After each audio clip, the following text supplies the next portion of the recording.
Welcome back to another episode of the Inquisitive Mamba Podcast. This is episode 70. I hope everyone had a great week. Happy Friday. Am I right? Friday. Thank God it's Friday. It's a pleasure to have a good friend of mine on tonight's show, Chancellor Johnson. If you guys don't know who he is a sports reporter for KPRC, KPRC2 in Houston. Actually, the last time we had him on the show, he was working in Green Bay for sports, doing sports reporting out there, covering the Packers, covering the Bucks, covering everything sports there. So it's a pleasure to have him on tonight's show. I texted him last week. I said, hey, man, do you want to come on for episode 70? We had you on for episode 33. I'm sure you have a lot of news to, cover and get into. So it's a pleasure to have you on tonight's show, Chancellor. Thanks so much for having me, man. I know it's been a minute. Last time, as you kind of mentioned, I was in Green Bay. That was during that COVID period. And so much has changed since then, not just personally, but obviously around the sports world. And obviously, there's a lot to talk about, but I'm excited as we hit the fall season. Football is back. Obviously, baseball is getting down to the crunch time of year as we approach the postseason very soon. And it's just a fun time in the sports world. I'm excited to get things going again. Yeah, me too. So for the people at home that are listening to this podcast, when this comes out on Spotify and Apple Podcasts, I want them to get a chance to know a little bit more about you and what you do on a daily basis and kind of just take a deep dive into that. Yeah, absolutely. So for me, as you mentioned, I kind of got my start in Green Bay, covering the Green Bay Packers, and I was there during the Milwaukee Bucks championship run, which that was a lot of fun. Before I was in Green Bay, I went to Arizona State, so I went to the West Coast, and then like I said, Green Bay, and then now back home here in Houston. And it's been really a blast. So fortunately for me, I've got a chance to cover, as I mentioned earlier, the Green Bay Packers during their NFC Championships run. That's when Aaron Rodgers and Devontae Adams, when both of them were there, and then of course the Milwaukee Bucks. To here in Houston, covering a really good University of Houston men's basketball team that's made a run into the NCAA tournament in back-to-back years. I've got a chance to cover the reigning World Series champions, the Houston Astros, during their championship run last year as well. And then of course, through the drafts with the Houston Texans, the Houston Rockets, as they've been trying to rebuild. So it's always been busy here in Houston, but I enjoy it, man. I think, I get paid to talk about sports, so it's you can't really beat that. And it's been really a lot of fun, and making content, trying to do it in creative and unique ways. And try to just kind of one up myself, as I continue to do different things. So that's kind of what's going on in my world. But as I mentioned, it's been a blast. Yeah, no, I definitely respect everything you do. I really think you're paving the way for a lot of young sports journalists, especially Appreciate out here, of course, especially out in Houston, which is a very big market for you, starting in Green Bay, moving all the way to Houston. I remember when we had you on the podcast on episode 33, you said, I have something in the works. I can't share it quite at the moment, but now, I'm starting to see it full circle for you. And it's just awesome to see everything you've been able to accomplish in such a short time down there in Houston. You got to cover the Final Four, Jim Nantz's last Final Four, last dance there. The Astros are on the rise again. They just got Justin Verlander. The Rockets went out and spent a lot of money in free agency. They're hoping to be on the rise there. Maybe, win 10, 15 more wins for them. Ime Udoka, the hiring of him. So it's really cool to see your breakthrough in Houston. And I appreciate that. It's been hot in Texas too. Oh man, it's been unbearable. I actually had a chance to go to San Diego last week for a wedding, and it was just like night and day, the difference in the weather. And so for me, it's basically every morning for training camp, Houston, they practice outside. So we're in the heat. It's 100-degree weather. You're sweating your tail off out there. It's been rough. Fortunately, I'm not the guy out there hitting 300-pound guys every day like some of the Texans players do. But man, it's been hot nonetheless, though. But it's like I said, it's fun. Can't complain too much. So how was San Diego? San Diego was awesome. That was actually my first time out there on the West Coast. No, I've been, of course, on the West Coast, but out there in the San Diego area, the wedding was in Coronado, and that's a very wealthy area. I was able to notice that fairly quickly. But it was cool. It was my girlfriend's brother's wedding, so it was cool to celebrate love and everything like that. And I got a bunch of "you're next," all that good stuff. So it was fun, of course. Hey, San Diego and I'm out here in LA. We do have the best weather. That is one thing I will say. The weather here is unmatched. I will give the West Coast the notch up on weather. I'm still going to take Texas food, but I'll give you the weather. I'll give you the weather there. All right. So since you said food, I had to ask you. This was something I wrote down. Mhm. What is one of your favorite Houston spots that you could put on the map, or something that you really like that's really underrated? That's the thing. When you come to Houston, it's like, what do you want? What are you in the mood for? Because we have everything. I'm really big on soul food, so like I Okay. love like oxtails, red beans and rice, macaroni and cheese, all that good stuff. But the one spot that like has never failed me, and if you don't want to like break the bank, is Torchy's Tacos, and it's more of a Texas thing. They might have couple spots outside of Texas, but kind of originated in Austin, and it's just their tacos are so amazing. It's like really, however you want them done, they'll get it done. Like I said, you don't have to break the bank for it. It's a really nice spot, good food, not too pricey. And so whenever I have somebody coming into town, like I said, if I don't want to take them to like a really fancy restaurant where I'm spending $40 to $50, I can take you to Torchy's, and you still gonna feel like you had a good meal, good vibe, and so. Torchy's is always kind of like one of my go-to spots whenever I'm taking somebody somewhere here in Houston. All right, I like that. Well, if I do venture down to Houston, I know where I'm going. Torchy's Yep. Tacos. We'll get a what we call a trashy trailer park. It's fried chicken with like cheese on top. They have like this pico de gallo with this like cilantro lime ranch. It's beautiful. Sounds delicious. Well, I'm definitely taking your offer.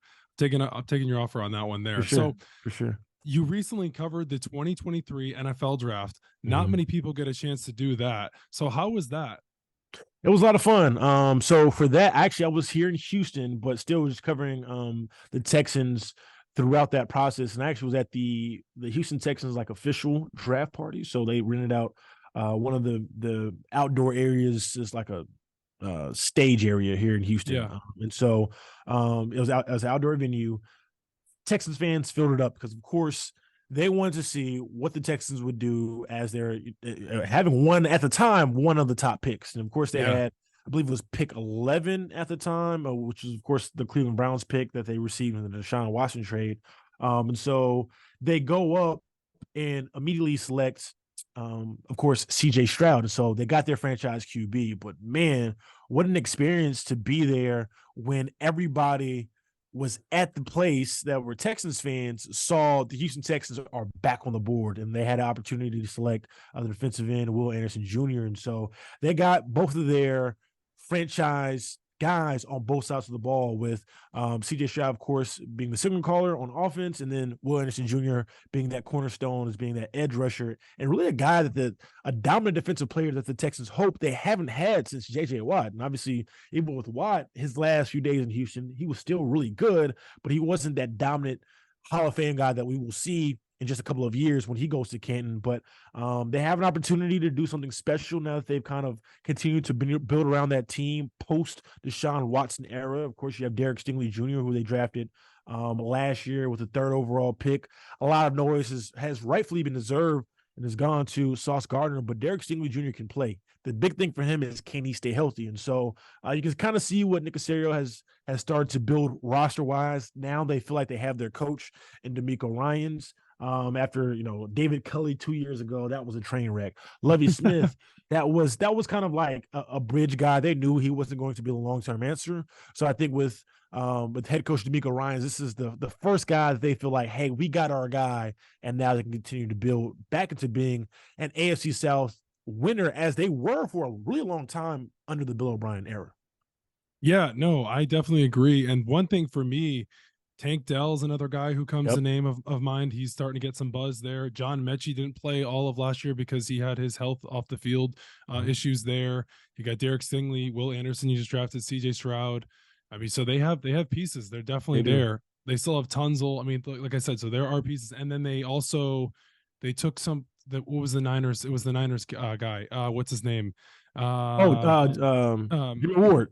Jimmy Ward, the safety. Yeah. Yep. Jimmy Ward. So they took him from the Niners as well, brought him over with D'Amico Ryans. So yeah, there's definitely some young promise there. I'm not expecting 7 to 10 wins, but still there's building blocks there. Hey, look at the Jags when the year before, and you never know. So we'll see. It'll be a fun division. Yeah, I think it all at the end of the day it boils down to QB play because Yeah. Houston, I don't know the exact number. I think they may have won 4 games last year, but they were Yeah. in like half or more than half of them. They almost Yeah. beat the Chiefs at home. It took overtime to get that done. Now you could say the Chiefs played down to the level, but whatever. They were in that ball game.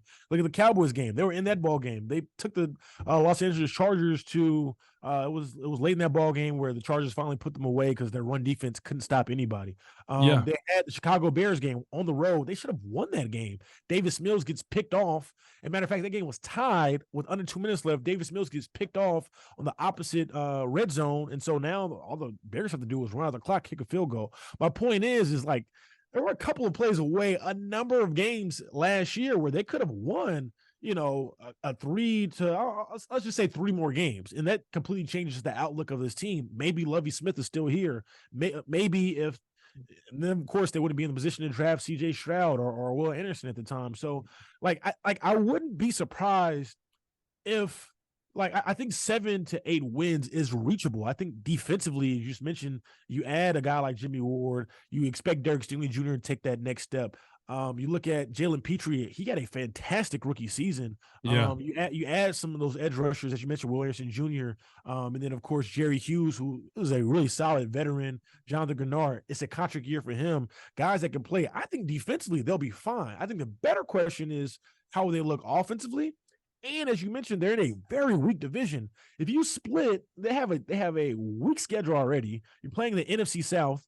Of course, you got some rookie quarterbacks, on that end. You look at the AFC South as a division, it's not that strong. You expect the Jaguars to win that. But if you split in the AFC South and then you take care of a good chunk of your games against the NFC South, you pick up a couple wins here or there, before you know, you're like, wait a minute. Is Houston, you're not going to say it's Houston for real or it's Houston championship contender, Right. but you're like, wow, like they're in maybe I won't say a wild card, but maybe they're in the race for the AFC South. So you never know. But then again, maybe CJ Stroud stinks up the bed or wets the bed. And now it's like, well, the Arizona Cardinals have both number 1 and number 2 overall picks. So it really can go either way towards the end of the season. No, it could definitely go either way. Like you said, going back to your point, I think it really depends on the quarterback play. I don't want to say because it's so early. I mean, I we will get into the blunder of a performance last night for CJ Stroud, the rough performance there. But the thing is I don't know if he's on a short leash or not. I think it's so tough to say because it's so early on, and I don't think it's really fair to say because he doesn't have a lot of weapons, and they're a young team. They're going to grow. Is it fair to just throw him to the fire already after one preseason game? I don't think so. I think people are. This goes back to the Wembanyama point from a summer league a few weeks ago, or close to a month now, with Wembanyama when he had a abysmal first game for an NBA rookie, and it was summer league, and everyone was freaking out, calling him a bust. Same thing goes back to CJ Stroud. He just played last night. He played one game. Like, we act like he's never played football before. Like, he's been in these types of situations before. It's also the New England Patriots, Bill Belichick. Doesn't matter what string he has, if it's first, second, third, fourth, fifth, he's going to throw the book at you regardless. He makes rookie QBs feel uncomfortable, So I just think it's hard to say that the book is already out on CJ Stroud. I think if we're talking about the book on CJ Stroud is already out, I think that's ridiculous for the people who do say that. He threw the ball 4 times. One of them got picked, right? Like he hasn't played meaningful football, and whether or not you would consider the preseason meaningful, but he hasn't played competitive football against somebody else since we're talking about January when Ohio State was in the college football playoffs. I tweeted out yesterday. I really didn't care about the pick so much because it was a bad read by CJ Stroud. I cared more about how was he going to bounce back. But once again, he played 2 series. You can't make you can't judge a guy, this is going to be CJ Stroud for the future based off when he threw the ball 4 times without his offensive line, without Laramie Tunsil or Titus Howard on both sides, where we saw him use his legs a little bit more in his first preseason opener that we didn't see so much when he was at Ohio State. Like I really, this one game, like I don't really care about it, honestly. Now, with that being said, how does he look in game 2? Where I'd imagine the Houston Texans will give him more reps out there on the field, but at the end of the day, he has to play, and maybe he's not ready. Say he's not ready for week 1. That is okay. I actually was getting an argument with somebody else.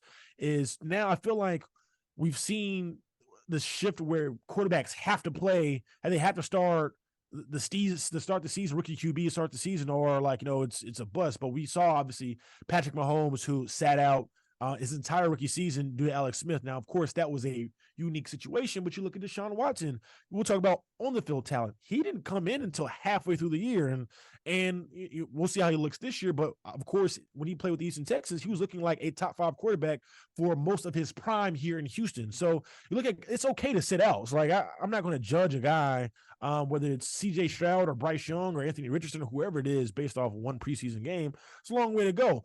It's going to happen. We will see what the guy is made of over time, but it's the era of social media now where it's like, I'm going to have the hottest take. Oh, CJ Stroud threw a pick and one of his 4 passes. Oh, a bust.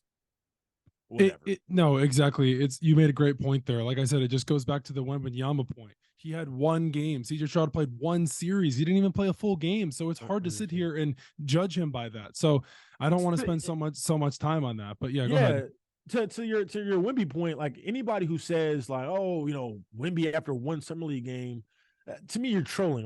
I almost don't even want to have a conversation about that because like, what are we doing right now? If come game 20 in the regular season, you're quarter through the year and Wemby isn't showing you some of the flashes that you may have hoped, okay, then we can have a conversation. But this whole, and this is not necessarily about CJ, or it's not necessarily about Wemby, but this is the era that we're living in now. Yeah, with social media, it sounds cool and it gets engagement, it gets retweets and likes when you're trolling somebody or you come out with the hottest take. But like at the end of the day, most of that stuff is garbage, one way or another. Whether it's it's either generational, not Wemby, but oh, future star in the making when he played one game. It's like, relax, like let things develop, because over time they will. Yeah, it's almost like you get so excited. You have that feeling of, oh, I have such a confident, strong feeling that team is going to win. Right. Sports is always like the least expected outcome. Nobody expected that to happen. Like most people, the Chiefs won the Super Bowl last year, but most people didn't expect them to win. Yeah, they were the 1 seed, but a lot of people had the Eagles coming into the postseason. Sure. So it's just one of those things where it's just one moment it's high, one moment it's low. It's like you just got to look at it with a clear vision. So the last sports for you. For sure. Yeah, the last point I wanted to make here was Jalen Mills intercepted CJ Stroud last night. He had this to say: "You've got all the tools," Mills told the 21-year-old QB. That is really good right there from a player like Jalen Mills, who is a veteran in the NFL. He's seen so many coverages. He's seen so many quarterbacks. He's played for the Eagles, played for the Patriots, got cut by the Patriots. Now he's back with the Patriots. So it's just really cool to see and good to see these older veteran type players, not in a way, I guess you could say, taking CJ Stroud under his wing, even though they're not teammates, but giving him that sense of confidence, making him feel good. Like, it's only one interception. It's a preseason game. Like, don't worry about it. It's not really that big of a deal. Yeah, no, absolutely. And CJ Stroud yesterday after post game, he was asked about the interception, and what I really liked was how does he respond, not just in the play, but like post game, right? And he knew immediately what he did wrong. He misread it, and some of the conversation. If you go back to that play, Mills drove on the ball a lot harder than what CJ Stroud is used to seeing, because they were playing.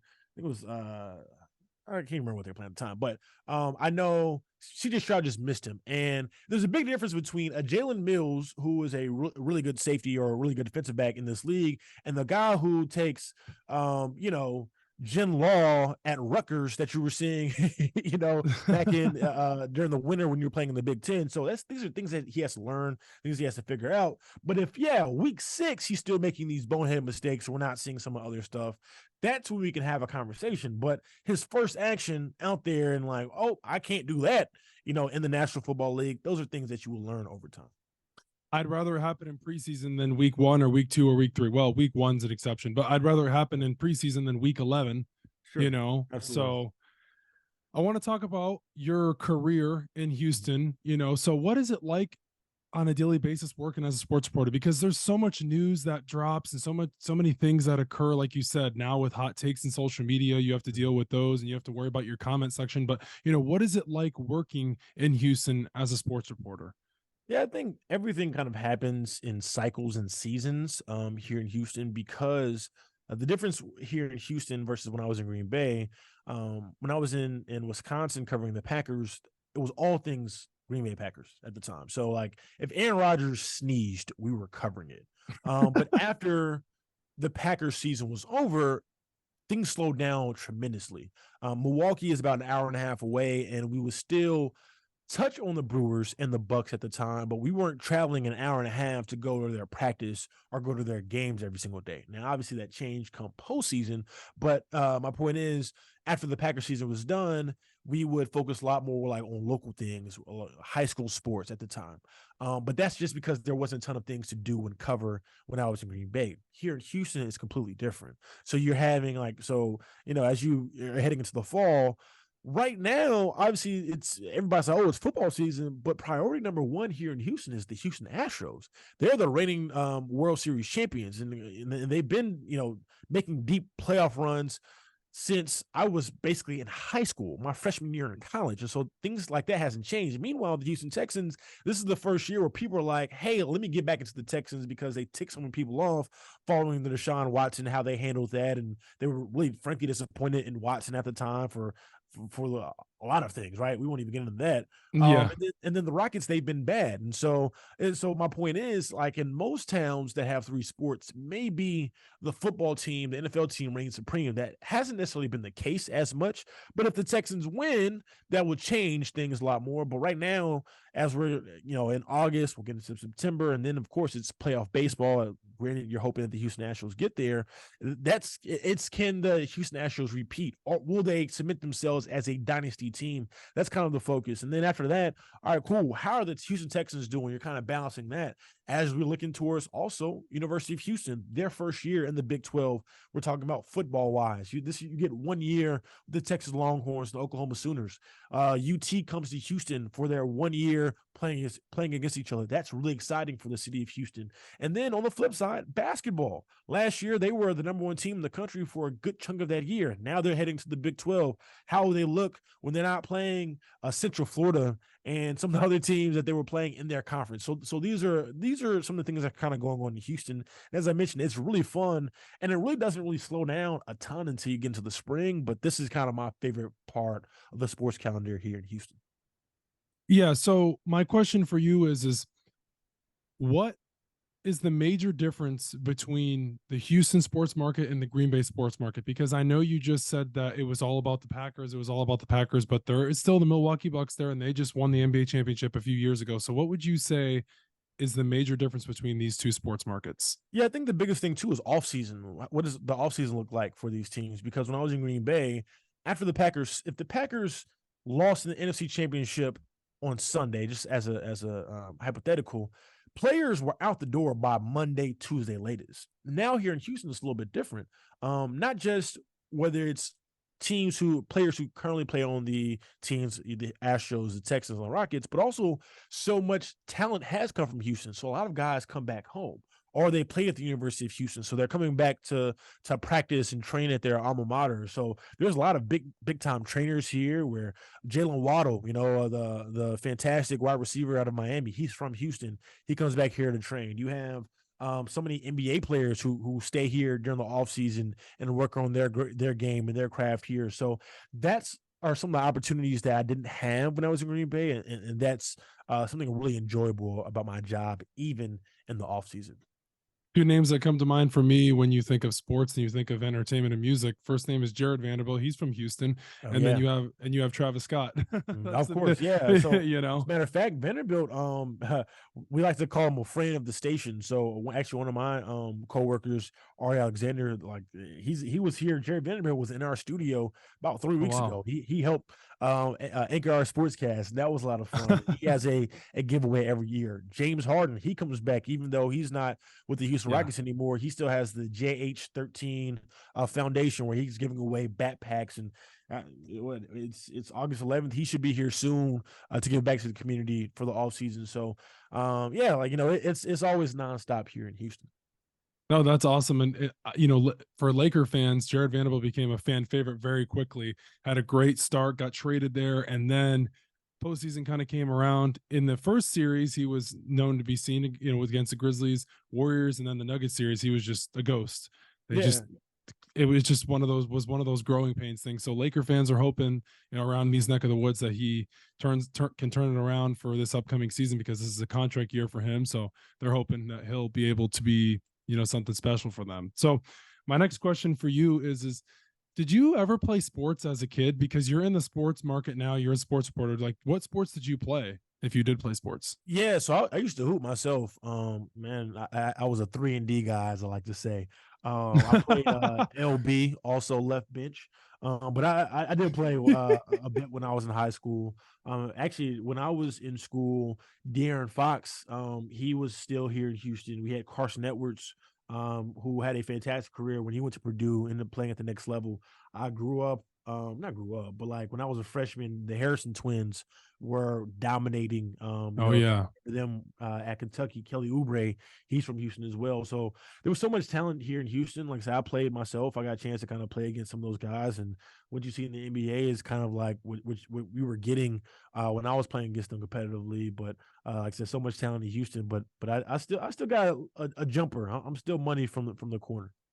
Would you say that you are one of the best sports reporter basketball players in your area in Houston? Oh yeah, I like my chances versus anybody. I still got the clamps, and I still got the Ooh. jumper. And if I'm going left, you're gonna get a nice little finger roll. I like my chances against anybody here in Houston, media wise, So, for sure. I like that one. Hey, confidence is key. My next question for you is, before we go on to the MLB, excuse me, Justin Verlander, that was a huge name in trade talks these past few weeks. He was linked to the Orioles. He was linked to the Dodgers, potentially. I didn't see anything about the Astros. Did you see some sort of buzz before we saw that, like that he was potentially coming back, because you lost him in the offseason to the Mets and then now he's back? So did you get any early buzz? Yeah, so we kind of knew that Justin Verlander back to the Astros was a real possibility, probably about a week from the trade deadline, because at the end of the day, it was what the Mets wanted to do at the time.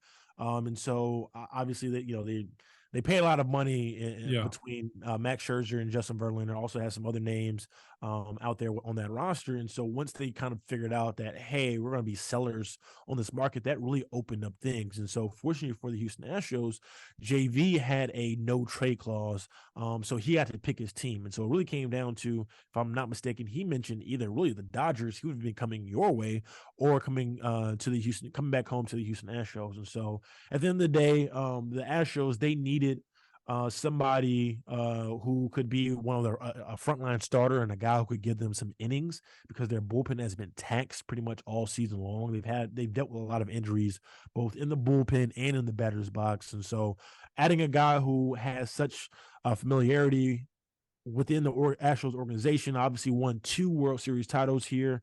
It was kind of a no-brainer. Of course, they gave up some key guys, but as I say, if they go on and win the World Series title, nobody cares about what player they gave up. We'll be talking about a Houston Astros dynasty at the end of the day. Yeah, so staying on this topic real quick here, you recently covered the 2022 MLB World Series between the Phillies and the Astros. The Philly fans, they're a bunch of scumbags. I'm sorry, Philly fans, but you're the worst. I mean, honestly, just going to visit there and then also talking to Philly fans, they're just the worst. They think they're like God's greatest gift. But the Astros won the World Series. So what was it like covering the World Series as a sports reporter, being there, seeing everything? Megan Thee Stallion was there. Mark Wahlberg was there. A lot of notable names. So what was it like covering the Astros during that 2022 World Series run? Yeah, it was a lot of fun. Like I said, the first time they won their first title, I was in college, so I had to watch it from my dorm. And so Yeah. growing up, like as I mentioned, I'm from Houston. I'm getting to cover the hometown teams. Naturally, I'm a fan, but I still, try to be, and I am as unbiased as possible. But it was really a really cool and surreal experience to kind of be in that moment, to see the city kind of come out the way that they did, and obviously this championship looks and will go down a lot differently than the one when they won in 2017, because you don't have the scandal kind of surrounding that as you did in that first one. And so, and that's really kind of, at the end of the day, when you look back in that first title, I think a lot of people's frustration here, if you're here in Houston, you feel like they were talented enough that you feel like they didn't have to do some of the things that they were accused of. And so the last title really kind of went out and proved that, hey, we did have the talent, and obviously it's a completely different team now, but like they had the talent to get it done, and ultimately they did. And so there won't be a stain looking back on that 2022 title at the end of the day, but it was a fantastic experience all the way around. The Astros look like they're gearing up for another World Series run. It's hard to say they can't be the favorites other than a few teams. You got the Rangers are the rivals right now. The Braves are the juggernauts in the NL again. The Astros saw them in the World Series a few years ago. It just feels like every time I turn my page in the book, the Astros are in the World Series. It's like every year almost. It just says one of those, I can't put my finger on it. You lose Garrett Cole, you lose George Springer, and they're still right back in it. So I did want to ask you this this question here.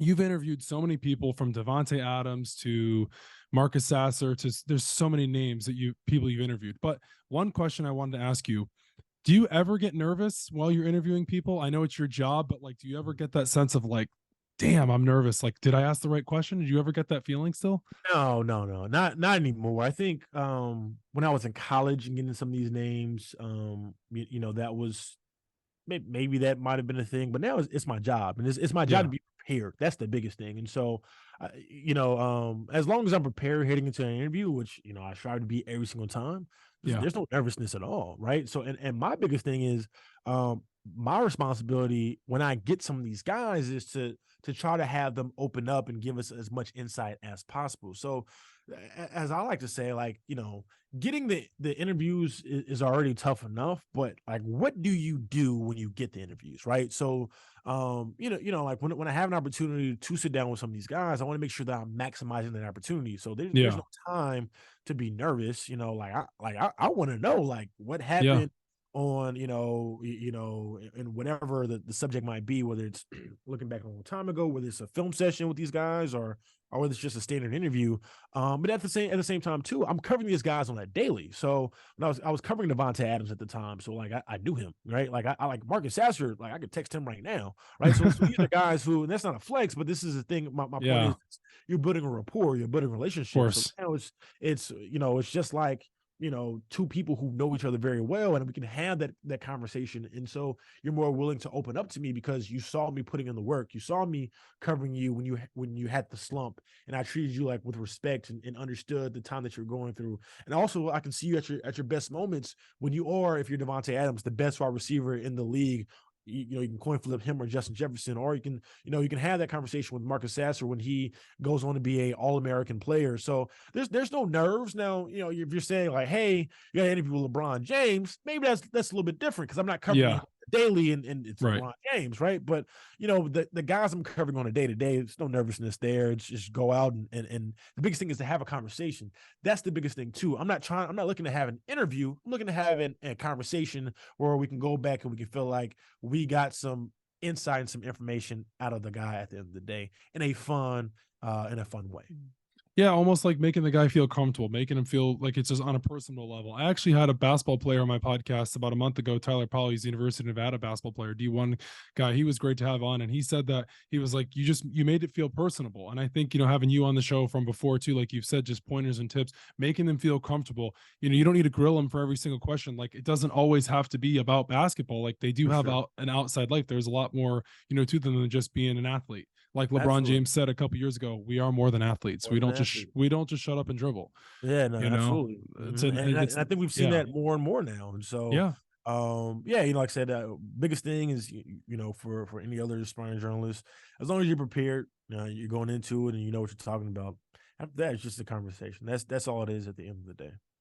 Talk about a time where you weren't prepared and it was just an absolute disaster for you. I need to hear one of these stories from you. Yeah, I'm trying to think. I haven't had anything. There's nothing that comes to mind. Fortunately, and I'm blessed that I can't say I've had like a train wreck. And I think the biggest part of the job though is you do have to be not everything is going to be set up, perfectly where you have days to prepare or hours to prepare. Sometimes it's on the fly, but it also goes back to having preparation ahead of time and just knowing what you're talking about. So, we've been talking about a number of things, whether it's the Astros or the Texans or whatever. And I'm able to have a full blown discussion because I've been covering them for so long. And so after that, it's just us talking about it, right? And Yeah. so using what I've been able to see and seeing things that I've heard and just be able to relay that's what it comes down to at the end of the day. So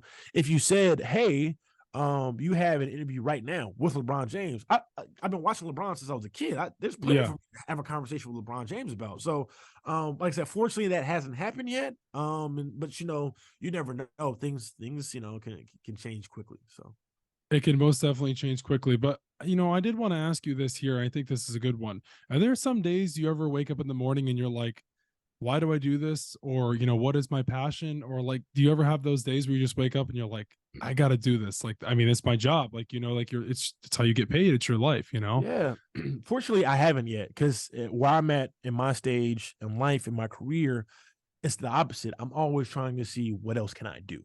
How Yeah. else can I get better? Because I'm still climbing up that hill, that my career hill. It's Yeah. not going down yet. So I think if at 25 years old, my concern is like, oh, like I have to do this today, then like I might not be in the right career field. Now, if I'm married with 3 kids and I have to decide on missing, my child's prom or like graduation, like that's a different discussion. But right now, I have nothing but time on my hands. And of course, you have other responsibilities, but once again, I'm always trying to advance, um, my craft and get better. There's always something for me to do. So fortunately, I don't look at that from that perspective. I'm not there yet. And so hopefully it doesn't happen anytime soon. What is one thing you think you can improve on as a sports journalist? Yeah, I think there's always something to improve on, just like any athlete. You're always striving to get better. I think for me personally, to be more polished overall. Mhm. And Yeah. there's so many things that I think I can improve on. So I'm my biggest critic. I'll do an interview and then look back and see how can I improve on that, or my sportscast, or could my delivery have been better? Could I have used better word choice? All these things matter at the end of the day, and like I said, it is almost like an athlete. Can you get 1% better each day as you continue to kind of chase your goals and your dreams? That's not just with me personally in my career, but that's also in life. It's kind of like a coach's cliche, but to me that is a real thing. Yeah. So sticking on that point there, in the NBA and the NFL, players, they learn from coaches, they learn from other people around them. In the sports reporting world or working for KPRC2, do you have anyone around you that is kind of like a mentor, or anyone around you saying like, hey, Chancellor, you should do this better? Or, hey, Chancellor, I thought you did really good in this interview, but you should ask this question next time. Like, how does that work working in the sports news? Yeah, fortunately for me, I have a few mentors who every now and then I might share my work, but Yeah. the biggest thing is self reflection, and I watch the pros. So for me, I'm really big on storytelling. I think the best storyteller in our business is Tom Rinaldi. So if Tom Yeah. Rinaldi is doing a feature, I'm watching it. I'm going to find out how did he craft his lines? What tone was he using? And this might not be a Rinaldi thing, but on the production side, what shots did they use? How did they use it? What edit did they use? What net set? So all this type of stuff, I'm absorbing it, and then how can I not jack them completely, but how can I take what they did and put my Chancellor spin on it? And so I think over time, as you watch the greats, that's how you get better over time, because people don't always necessarily have time to watch any and everything that you do, but when I have something like a project that I put together, then I'll relay that to the people who I trust, and I care about their opinion, and we'll go from there. So that's kind of how I continue to get better each day. Delivery is so important, but one name that comes to mind for me, because I think it's really important to give women their flowers as well, Malika Andrews. I think she's a great interviewer. I think so many people have their thoughts and about her, and now she's going to be taking over with Mike Breen for ESPN. But I think she's a really good interviewer, and she tells a good story. She has really good interview questions for these players. And yeah, you could say that, well, she's getting a big opportunity, but some people can say it, but can they walk the talk? So Sure. I think Yeah, no, actually, I've got a chance to connect with Malika a few times because we've been through similar programs, so we definitely know of each other. And I think yeah, the best thing that I can say about Malika is, to the point I was making earlier, she's always prepared. yeah. She's a streaming professional. And so I think, as you mentioned, she does ask good questions, and so she's covering the league, and she's been covering the league but even at a smaller level, covering the Milwaukee Bucks pre-championship era. So she's been in the locker rooms, right? So like now people see her as the front-facing talent at ESPN hosting, but she's been doing the dirty work for some years before she got there. And so I think she's extremely knowledgeable. I think she's extremely polished. And so I'm excited to see where things kind of take her as she continues to move and grow in the field. And obviously she's still fairly young herself. And so she's got a long career ahead of her. I'm excited to see where she ends up long term. Yeah, and another name that comes to mind for me, I think he is paving the way for, I wouldn't say sports journalists, but just the podcast, the media, the entertainment world. JJ Redick, I think his delivery and his questions are so on point for these NBA players. Now, you can say that because he's been in the NBA, he knows how these players are, but it goes back to the point of, can you walk the talk? And he's definitely walking the talk right now, asking these players and getting these, players on his podcast, interviewing them. And I think the delivery is so important, and he's doing a great job with it. I think, if it was that easy, all these athletes will retire and do it, but they can't. Yeah. JJ Redick has learned how to take the information that he knows and all the years of experience that when he played the game, and how to convert it though in a way that's digestible to all of his viewers and the audience, who tunes into him. So JJ Redick is another guy who I think, in the sports world has been doing a fantastic job. Yeah, so at this point here, you have covered a lot of sports throughout your career in Green Bay and Houston. What is the craziest sports story you've ever been a part of? Man, I've seen some good ones. Obviously, covering the Astros during their World Series run was fantastic. Um, the big one I kind of go back to when I was at Arizona State and I was still a college student, but I was still working in a student journalist at the time, was when Arizona State at home knocked off Kansas. And that Oh was kind of yeah. my first real major moment as a sports journalist and covering a big opportunity like that, and watching that was Zylan Cheatham and Remy Martin before he went to Kansas, and Yeah. Evans, Cody Justice, and this was like the first year that they were finally able to break through under Bobby Hurley. And so, I mean, to be in that arena, in that environment, and beat the number one team in the country at the time, and Arizona State shot up the rankings. They had a fantastic year that season. Actually, they haven't had a year like that since, but that was kind of my first one where I was able to kind of soak that in. The Bucks championship one was crazy to be out in that environment. As Milwaukee won their first title in 50 years. That was really cool as well. So I've been blessed to experience some really incredible moments. You've played sports as a kid. You were around sports your whole life. You've been around sports your whole life. For you, when did you know that you wanted to become a sports reporter? Yeah, for me, it was in high school. When I realized that, hey, I wasn't going to play in the league, and I found out that obviously you have an opportunity to get paid and talk about sports, and I always wanted to continue to be around the game, and so I was able to fortunately find that opportunity, and so going to Arizona State, learning and having an opportunity like that was fantastic. Going to Green Bay, and then now here in Houston, I've got to learn kind of throughout the way, but it started when I was in high school. I did the sports shows, the sports, excuse me, the school newscast at the time, and now I'm doing covering local sports here in Houston. It's been a blast of a journey. This is your sports news with Chancellor Johnson. Yeah, I still had the tiny frames. I was a skinny kid back at the time, still am, but I still have some of my old tapes. It's kind of funny to kind of go back and look up on. That's awesome. So moving on to college football here, it's coming around the corner. It's very, very close. Like you said, Houston is going to the Big 12. Basketball, like you said earlier, now Houston in football will be playing in a total different conference. There's been so much of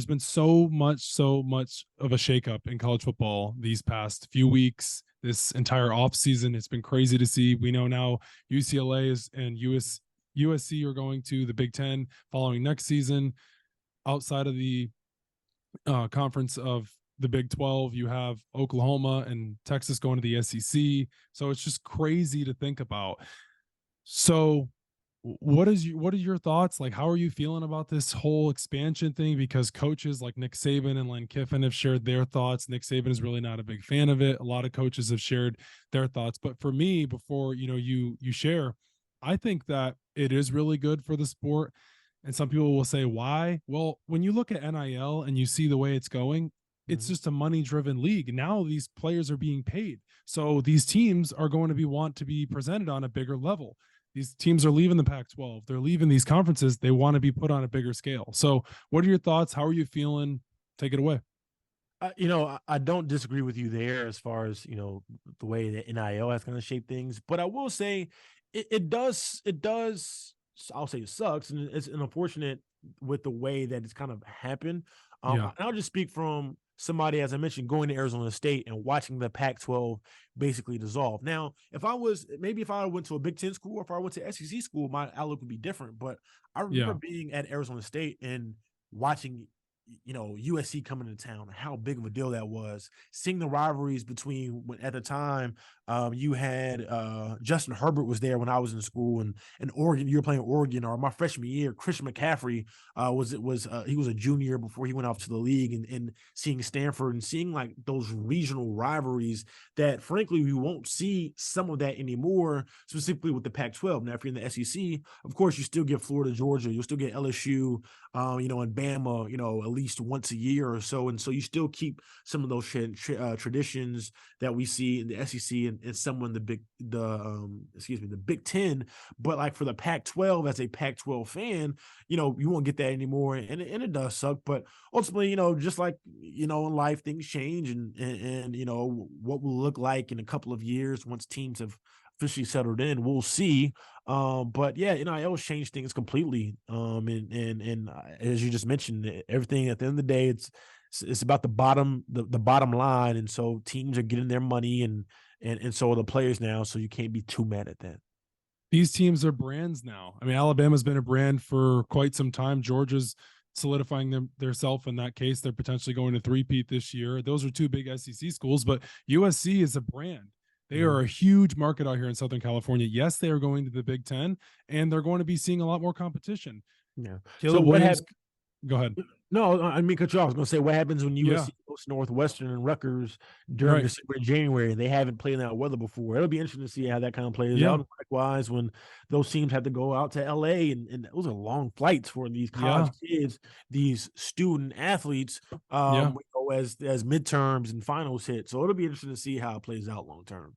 Yeah, because when you think of it for the football aspect of it, but there's also the other sports. You have basketball, you have baseball, all these other sports, especially basketball, because going from the Pac-12 in basketball to the Big Ten Pac-12 from basketball to the Big Ten in basketball is a big difference. USC playing Michigan, USC playing Ohio State, UCLA playing Michigan State. They see them in the tournament every once in a while, but now seeing them in conference, it's going to be totally different. So it's not just about football, as the other sports as well. And it's going to be a major shakeup. It's going to be totally different, but sometimes change is good. So I like it. I think it'll draw some more attention to the sport as it is, because I think college football now is becoming like the NFL. It's becoming a money driven league.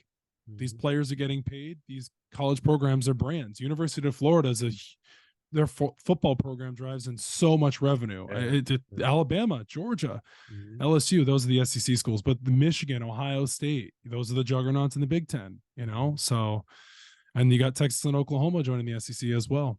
Yeah, it'll be fun to kind of watch how things continue to develop and how recruiting changes.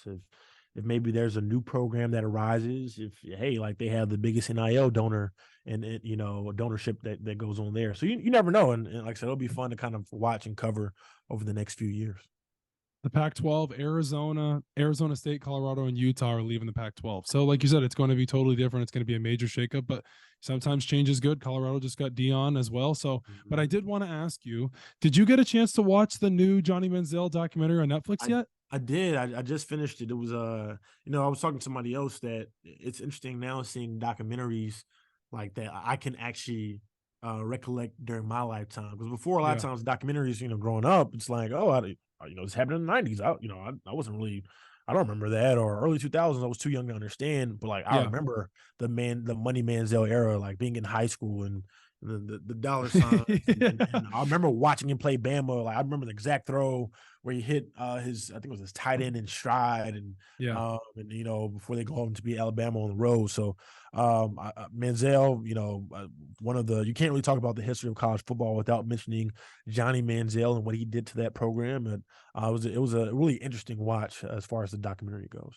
I haven't seen it yet, but I did see a clip on Twitter. I saw the clip where it shows that Johnny never watched any film with his iPad while he was on the Browns. They showed up and it said they talked to his agent, and it was at 0 minutes played. Man, it's just so interesting about Johnny Manziel. For me, with Johnny Manziel, watching him in college, I just felt like the downfall was coming. Now, you hate to wish that upon people, but just so many things were going like up, and then he got to the NFL and he was around LeBron and he had so many issues off the field. And it's just, it sucks to see, because what could have been with Johnny Manziel? There could have been a real story. I mean, I guess you get the documentary. His college career was nothing short of spectacular, but he had a cup of coffee in the NFL with the Browns, and maybe the stage just got too big for him. But I guess he wasn't a prototypical type NFL quarterback too, so that also played another factor into it as well. But Russell Wilson's not the prototypical type NFL quarterback. There's a lot of quarterbacks like that. So I don't know. I haven't seen it yet. I'm excited to watch it, but it's cool to see the other side of Johnny Manziel, the documentary side, because I'm sure there's a lot in there that has not been talked about in the media or just spoken about. So it'll be cool to see. I don't want to spoil the doc for you, but some of the questions that you know kind of raised there, they get answered in the doc about basically why it didn't work out for him. But a lot of it was self-inflicted. I will say that without spoiling everything. Yeah, you know, I will say this, just put my 2 cents in there, because I've seen a lot about Johnny Manziel, even though I haven't seen the documentary. He, you know, wanted to be in Hollywood. He was, you know, also abusing substances with drugs and alcohol. I really just think the fame got to him, and he had the money and he didn't really care. Now, I'm sure maybe my opinion will change differently after I see the doc, but still, I'm just interested to watch it. But Hard Knocks just came out this past Tuesday. We kind of saw that briefly with the Jets, and the Jets didn't really want to do it. And now Rodgers is Mr. Media Man in New York City, the Big Apple. It's perfect stage. The stage isn't too bright for him. Have you seen that yet? I have actually just watched Hard Knocks yesterday. I'm a big Hard Knocks guy. I think the production and the storytelling is fantastic, but it was fun to watch, to see like how Rodgers has embraced and how the team has embraced him since he came over. And like now they have a real opportunity to make some noise in the AFC this year. And that what is it, the AFC East? AFC East, it's gonna be a tough division, you know, with Miami and Buffalo going to the playoffs last year. So, you know, who will come out of the pack on that one? And then, you know, you can never count on a Bill Belichick team. So yeah, it'll be fun, a fun watch throughout the year.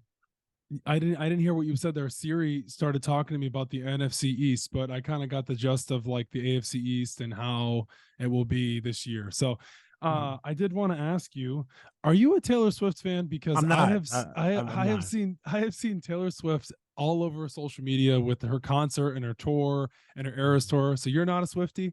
I'm not a Swiftie. I don't get it. I'm not a Taylor Swift fan. I can name you maybe. I know Shake It Off. Is that her? That's it. Yeah, that's all I can. That's all I got for you. I was hoping you were a Swiftie, because I was like, man, maybe like another Swiftie on the pod. I personally don't have a Taylor Swift favorite song. I've always liked Taylor Swift, but sure.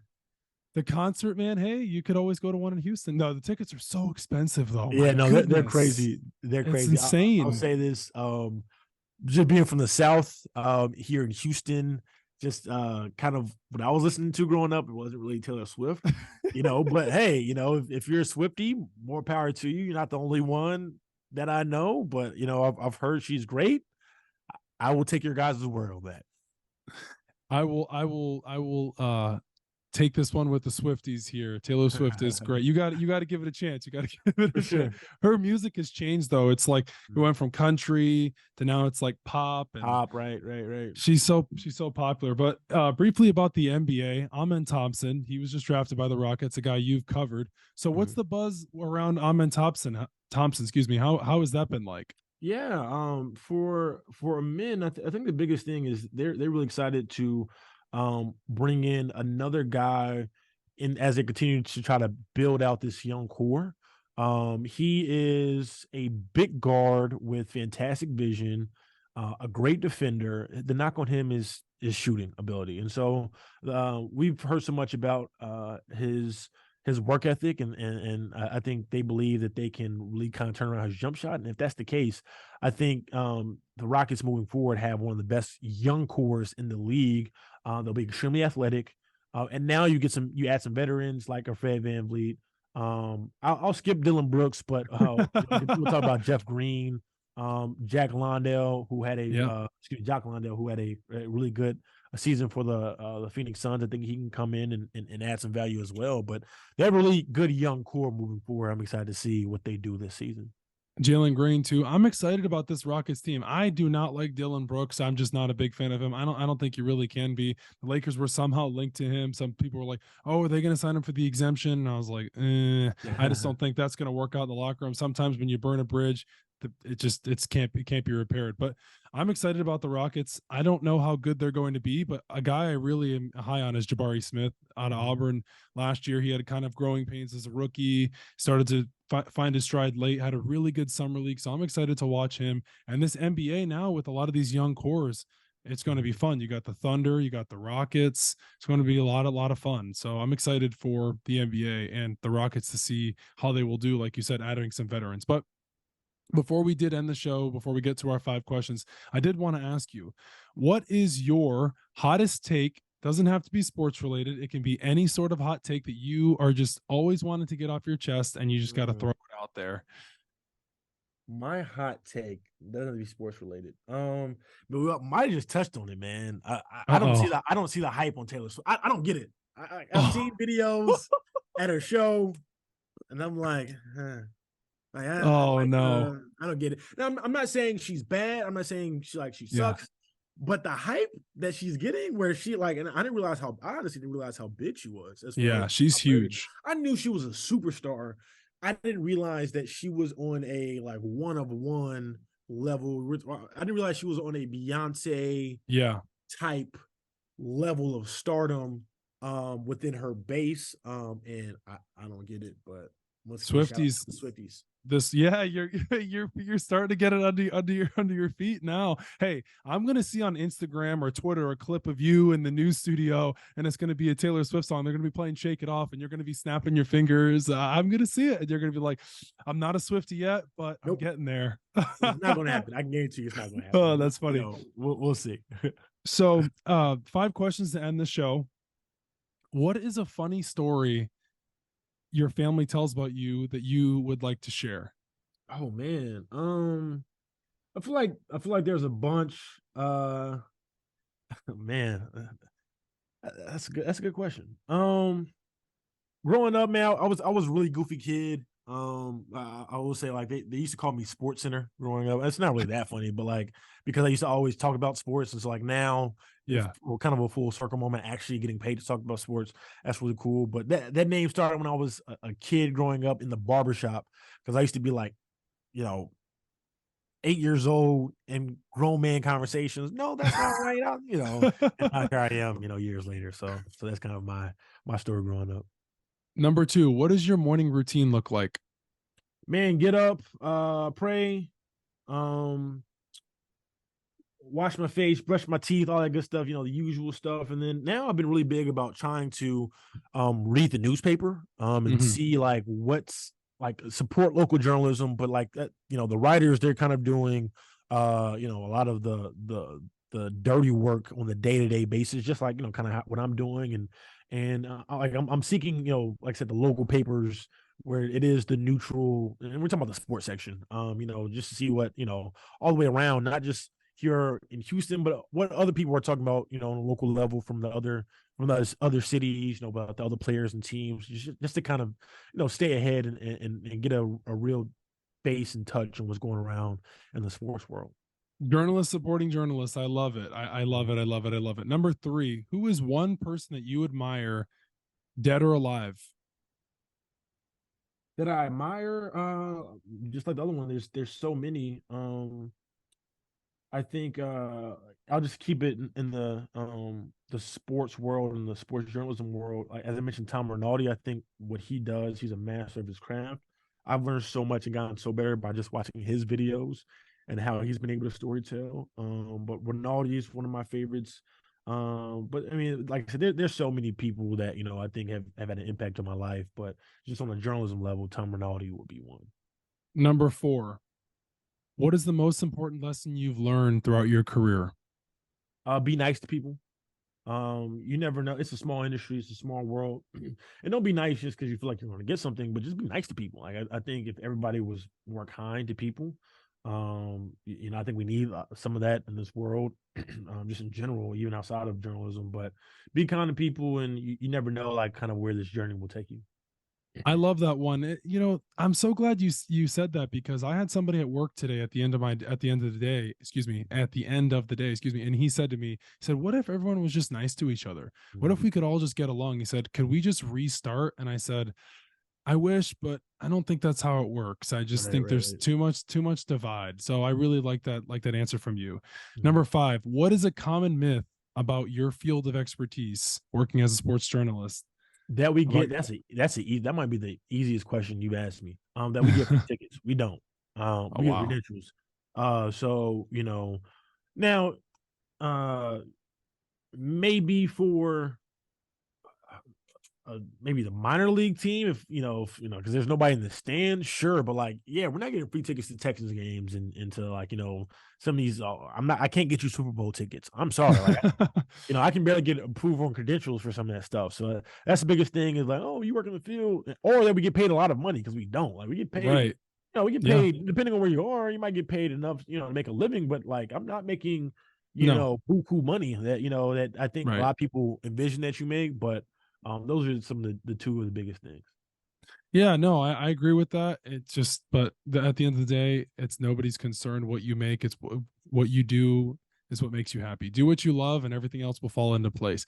For Well, sure. on that note, Chancellor, thank you so much for coming on. Before we did finish the show, I really wanted to ask you, or just throw this out there. Is there anything or any sort of advice or something you could get off your chest for people listening, where either in sports reporting or just everyday life, something that you could just leave for people to take note of and really maybe look back on this 5 years from now?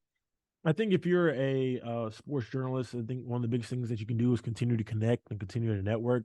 I think you do a fantastic job of that. How we first connected, Yeah. and to stay in touch with people, because, as I just mentioned, you never know where life can take you, and it's not about what can you do for me, but like I say, you just never know how things are going to play out. And so, like I say, it's a small industry, it's a small world. And I think as you continue to connect and continue to build your network, you never know what can happen in the long run. So that's always my advice. Don't be afraid to reach out to people, and sometimes they might hit you back. Sometimes they might not. It happens, but don't let that kind of deter you. It's one of those types of businesses, and you never know. You For sure. take a shot. You miss 100% of the shots you don't take. I'm all on board with that, for sure. Well, building healthy relationships is super important. Well, thank you so much, Chancellor Johnson, for coming on the Inquisitive Mamba podcast. It was a pleasure to have you on. It was a full circle moment for us here. We had you on episode 33. We were clawing and scratching at the bit to get 500 plays. We just hit 1,000 in May. We're at 1.3 thousand plays now. So it's just a pleasure to have you on, to hear your story, transitioning from Green Bay to now to Houston, and wherever other market you end up. I really hope Houston is your home. I feel like you found your niche, your passion. You're just happy talking to you throughout your voice. You can just tell you just feel better, and you're in a warmer state. What's better than that? And I feel like there's better food down in Houston as well. Texas is a great state. It's open, it's free. Regardless of your political views, Texas is a great state. But it was so great having you on. Guys, make sure to follow Chancellor Johnson on Twitter at Chancellor TV. He is verified on Twitter. He's not verified on Instagram, but that's a whole nother story. I always look, I'm like, Chancellor's not verified on Instagram. He's verified on Twitter. So, but no, it was a pleasure having you on. Guys, Chancellor TV on Twitter.